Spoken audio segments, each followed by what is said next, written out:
दोस्तों, आज मैं बात करने जा रही हूँ इग्नू में MSD 2 प्रोग्राम में लगे हुए प्रथम यूनिट में भारतेंदु युग के बारे में कि भारतेंदु युग की शुरुआत कैसे हुई, उसके पहले कविता का क्या प्रचलन था, कैसे क्या था। तो आधुनिक हिंदी काव्य का प्रारंभ 19वीं शताब्दी में भारतेंदु हरिश्चंद्र से माना जाता है। भारतेंदु हरिश्चंद्र को हम जैसे कि हम लोगों को पता है कि नवजागरण का अग्रदूत कहते हैं। इसका पहला कारण यह है कि इनके समय से पूर्व हिंदी की जिस कविता से हमारा परिचय होता है उसे हम रीति काव्य कहते हैं।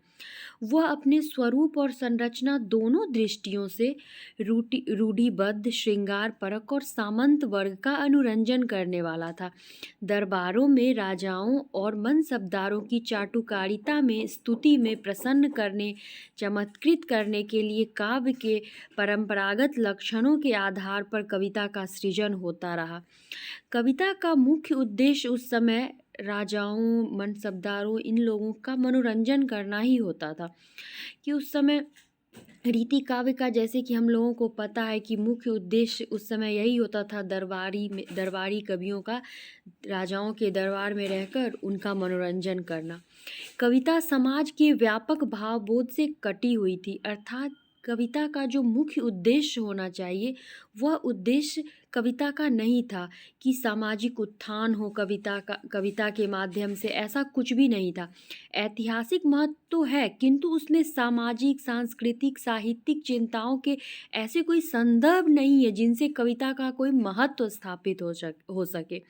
उस समय की राजनीतिक और सामाजिक स्थिति भी कोई ऐसी नहीं रही जिसमें कलाओं के उत्थान की गुंजाइश हो। अंग्रेजी मिशनरियां यहाँ आके अपने पांव जमा रही थी और ईस्ट इंडिया कंपनी व्यापारिक मकसद के लिए अपना राज स्थापित कर रही थी।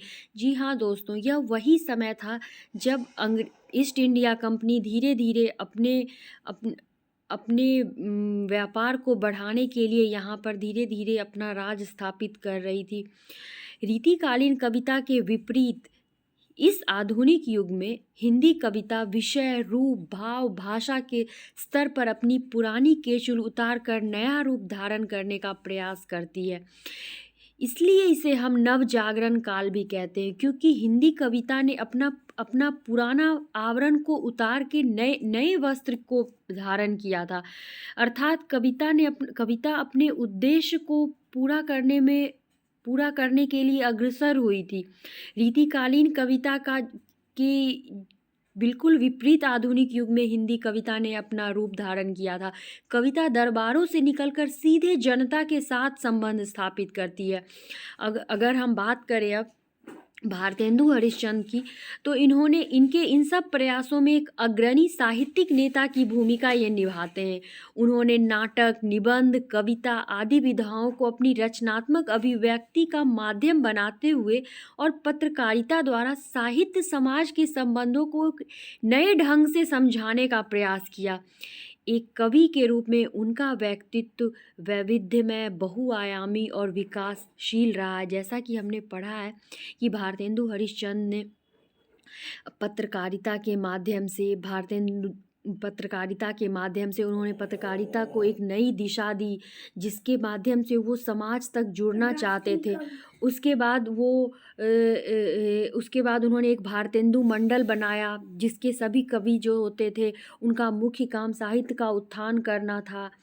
भारतेंदु, इस तरह हम कह सकते हैं कि उनका व्यक्तित्व बहुत बहुआयामी रहा, वैविध्यमय रहा और विकासशील रहा है। धन्यवाद।